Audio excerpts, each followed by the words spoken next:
Our next guest on Necessary Conversations with APUA is Mr. Livingston Samuel, and he's the supervisor of the water treatment plants within the Water Business Unit. Welcome to Necessary Conversations with APUA, Livy.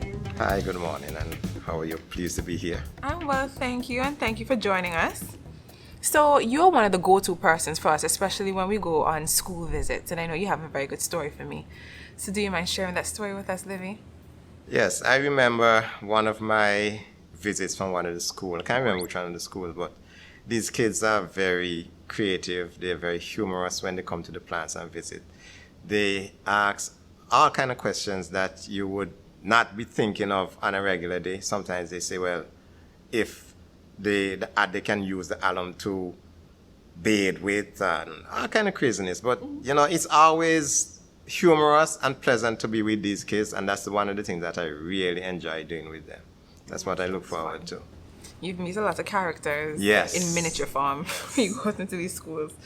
So we're going to talk about common terms. We have a lot of words that we use when we're speaking to the public, when we're speaking to each other.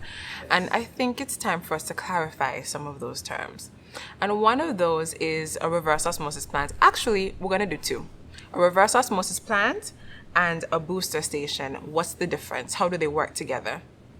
Okay, a reverse osmosis plant, to break it down in a nutshell, is a plant that would be using seawater as a source and converting that to potable water for the public to use. That process basically is done by actually passing that water through different filtering processes and through what we call membranes to separate the salt from the water, which at the end comes out as potable water to the public. Now, when the water is actually ready to be used by the public, it is sent to the storage tank where it is chlorinated. It always has to be chlorinated before it goes out onto the system. That is a mandate that is set by the WHO. And when it gets out onto the system, because the system is so intricate and so large, there are times when it loses pressure into the system when it is pumped from the treatment plant. So hence for the reason for a booster station in the system.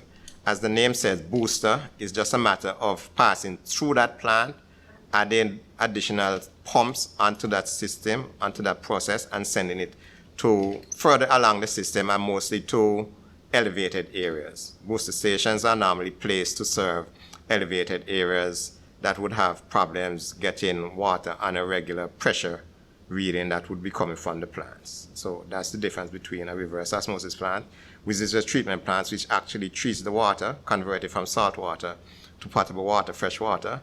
And when it goes out onto the system and the system actually loses pressure, it goes through this booster system and sends it to elevated areas.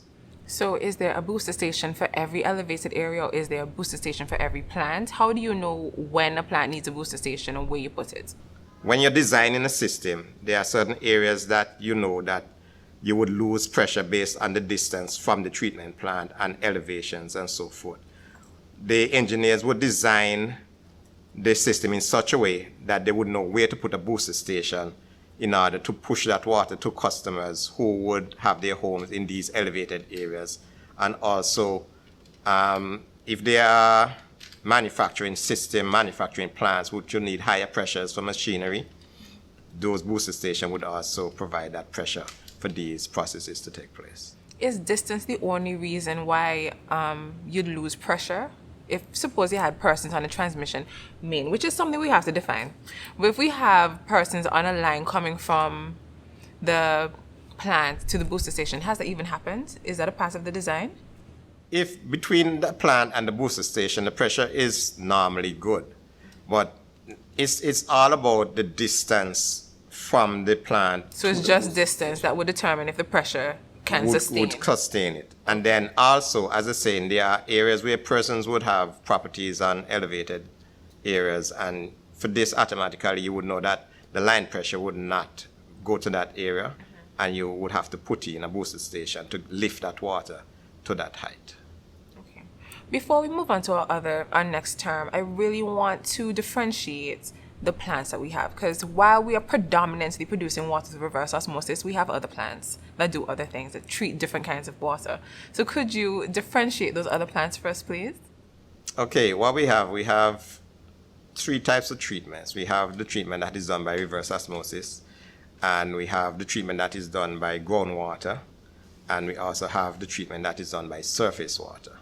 The surface water plants would be the one at Dilap's water treatment plant and the one at Bender's water treatment plant. These plants get their water from different sources. The Dilap's one would get the water from Potworks Dam, and the Bender's, which is a smaller surface water treatment plant, will get its water, surface water, from what we call the Bender's watershed.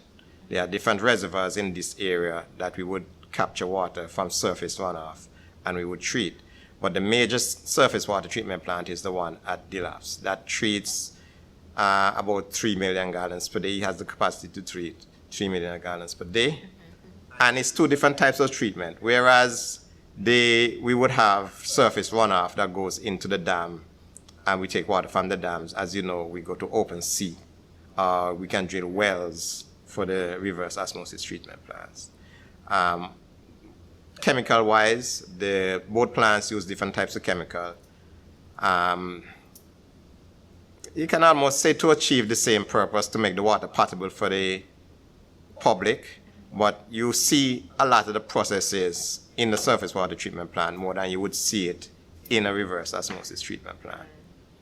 You can actually see the physical changes that take place in the water when you're adding your different chemicals and you're running different tests.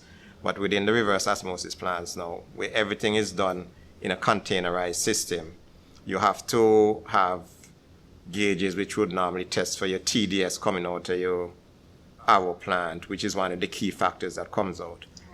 And whereas coming from the treatment plant, there are other parameters that we would have to look for: turbidity, we would have to look for taste and odor, color.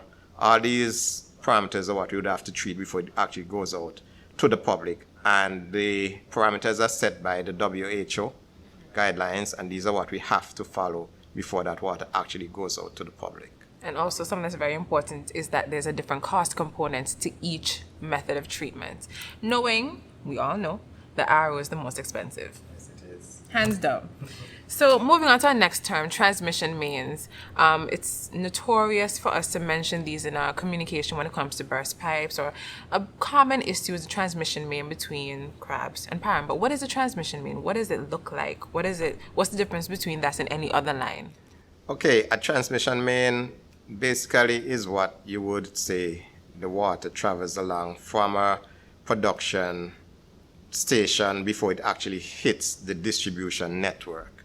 So a transmission main would not have any consumer attached to it, because you would find the pressure would actually be too high for any appliances for that consumer. So you would not connect any consumer to a transmission main. That's the difference between a transmission main and what we would term a distribution main. A distribution main now is what we have the consumers attached to. Also, in terms of sizes, transmission main can start from any 36 inches, 40 inches coming from the production point, depending on the volume that's produced, to in our system, which would go down to Param, which is a booster station also. And Param would boost that water to the entire distribution network, which is controlled by the distribution system maintenance guys, and they would set the water to where they want it to go on the distribution system. Now, with the distribution line now, those are smaller lines that can range from 8 inch come down to at least 3 inches. And these lines are what the consumers are attached to get their service go to their household. And these lines basically carry a pressure up to at least 35 psi, which would be applicable for the appliances that's in the home. The service lines, which are the blue ones, those are the ones that goes from the distribution line to the consumer and get connected to the consumer via the meter and into the consumer homes. Okay, so bringing all of this into context, you have the transmission main, which goes from production to the booster station, and then from there we have the distribution, which takes it from the booster station to the areas, and then we have the service lines, which is the blue pipe that most persons We call it the poly. poly blue, right?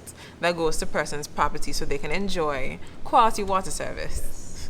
All right, Livy, thank you so much for joining us. Those are all the questions. I feel as if I understand much better, and I hope our customers do as well. So thank you again for joining us for Necessary Conversations with APUA. Thank we you. Hope to see you again soon. Thank you.